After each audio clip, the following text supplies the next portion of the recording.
Bismillahirrahmanirrahim. Assalamualaikum warahmatullahi wabarakatuh. Alhamdulillahirabbil alamin. Wassalatu wassalamu ala nabiyyina Muhammadin wa ala alihi wa sahbihi ajmain. Alhamdulillah, pada malam hari ini kita bisa bertemu. Mudah-mudahan malam hari ini Allah Subhanahu wa taala jadikan malam yang penuh dengan keberkahan. Salawat dan salam mudah-mudahan tercurah kepada baginda tercinta Nabi besar Muhammad sallallahu alaihi wasallam. Malam hari ini kita melaksanakan insyaallah salat tarawih yang ke-20. Ada yang 21? Ada yang 22? Tidak ada ya, alhamdulillah. Hikmahnya berbeda, awal puasa itu tiap malam adalah ganjil. Jadi kalau mau nyari malam Lailatul Qadar, adanya di malam ganjil. Artinya tiap malam itu adalah malam ganjil. Jadi jangan sampai tiap malam Ramadan ini kita ketinggalan sholat tarawih. Gitu ya Bapak Ibu jamaah yang berbahagia. Hadirin jamaah yang berbahagia, saya ingin membahas berkarib dengan Al-Quran. Di dunia ini hanya ada dua kata yang tidak bisa dimusanakan dan dijamakan. Tidak ada kata yang bisa dipluralkan selain dua kata. Yang pertama adalah kata Allah. Jadi Allah tidak ada Allahani, dua Allah, enggak ada. Oleh karena itu maka Allah itu esa. Allah itu adalah tauhid, wahdahu la syarikalah. Yang kedua, kata yang tidak ada pluralnya adalah kata Al-Quran. Jadi tidak ada Qur'anani, beda dengan qiraah. Coba kalau nama kitab kita adalah qiraah, maka bisa jadi qiraatani. Ini artinya apa? Artinya adalah bahwa dari sisi namanya saja Al-Quran adalah kitab yang tidak bisa dipalsukan. Inna nahnu nazzalna dzikra wa inna lahu lahafidun. Maka umat Islam itu ada satu kitab. Al-Quran ini adalah kitab yang tidak akan pernah ada tandingan. Oleh karena itu senantiasa kita harus senantiasa bertakor, berkarib dengan Al-Quran. Bagaimana caranya agar kita bisa berkarib, berdekat-dekat dengan Al-Quran? Apakah rumah kita penuh dengan mushaf Al-Quran? Ya mungkin salah satunya itu. Tetapi yang lebih penting ada 4 hal. Yang pertama adalah tilawatil Quran. Apa itu tilawatul Quran? Membaca Al-Quran. Misalnya Thaha ma anzalna 'alaikal Qur'ana litashqa, itu adalah tilawatul Quran. Senantiasa kita tiap hari jangan lupa untuk membaca Quran. Bahkan di dalam Al-Quran dikatakan bahwa di antara perniagaan yang tidak akan pernah merugi itu adalah baca Al-Quran. Jadi para jamaah sekalian, kalau kita baca Quran itu pasti tidak akan rugi ya. Tidak akan rugi. Kalau yang lain mungkin rugi, tapi kalau baca Quran, kalau mendirikan sholat, kalau berinfak, tidak akan pernah rugi.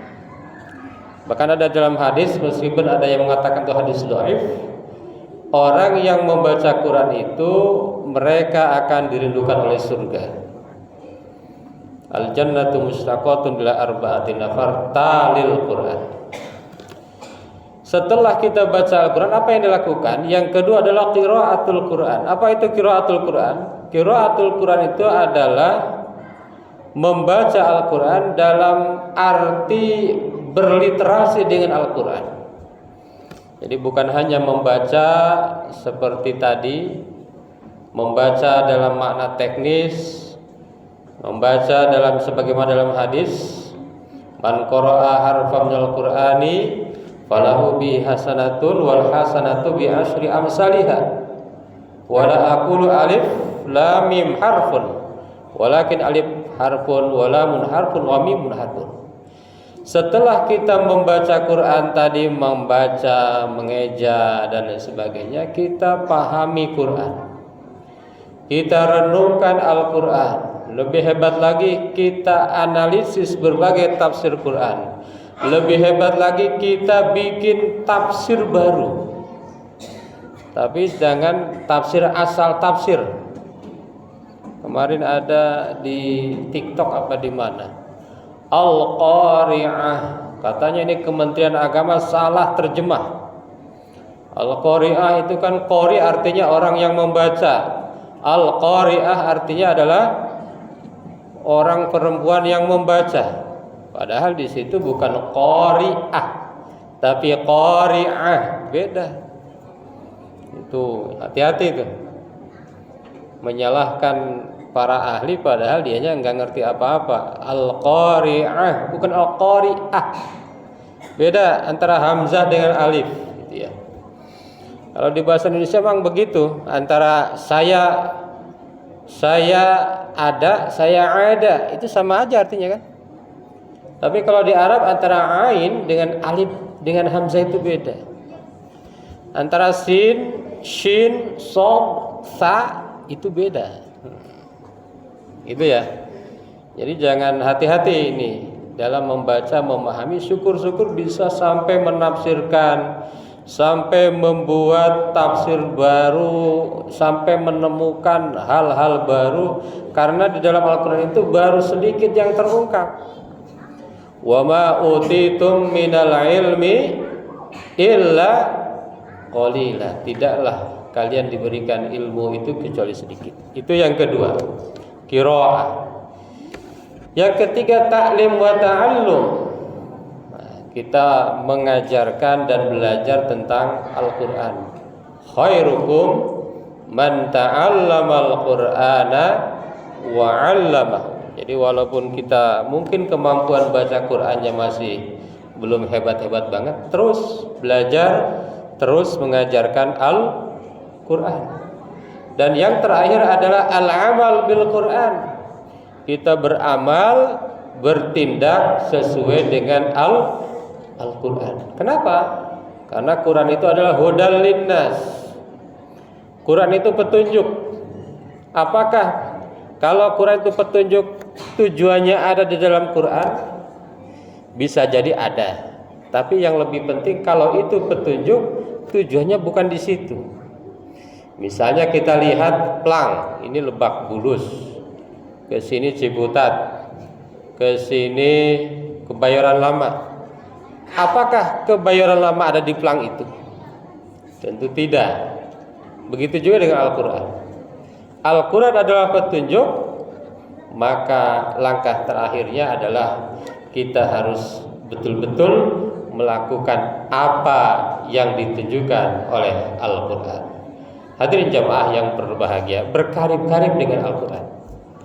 Bahkan ada dalam satu hadis perumpamaan, katanya orang mukmin yang membaca Al-Quran itu seperti al-atrujah. Mungkin kalau di kita seperti duren. Kalau orang muslim, orang mukmin baca Quran itu kayak buah duren. Rasanya enak, baunya wangi. Nah, gitu ya. Kalau orang muslim tetapi tidak baca Al-Quran, malas baca Al-Quran, kamasalit tamar, seperti buah kurma. Rasanya enak, baunya nggak ada baunya, ya kan? Lalu kalau ada orang yang tidak beriman, padahal dia tidak beriman tapi rajin baca Quran, maka dia seperti raihana. Seperti raihana. Raihana itu baunya wangi tetapi rasanya pahit. Lebih parah lagi, orang yang berdosa, orang tidak beriman, tidak baca Quran, sudah baunya tidak sedap, rasanya tidak nikmat. Jadi pas kalau kita berkarib-karib dengan Al-Quran, kita seorang mukmin, kita berpuasa, kita berzakat, kita berhaji, kita sholat, dan tidak lupa kita membaca Al-Quran. Hadirin jamaah yang berbahagia, mudah-mudahan kita senantiasa terus berkarib-karib dengan Al-Quranul Karim. Amin ya Allah ya Rabbal Alamin. Terima kasih. Mohon maaf. Wassalamualaikum warahmatullahi wabarakatuh. Jangan lupa subscribe, like, and share.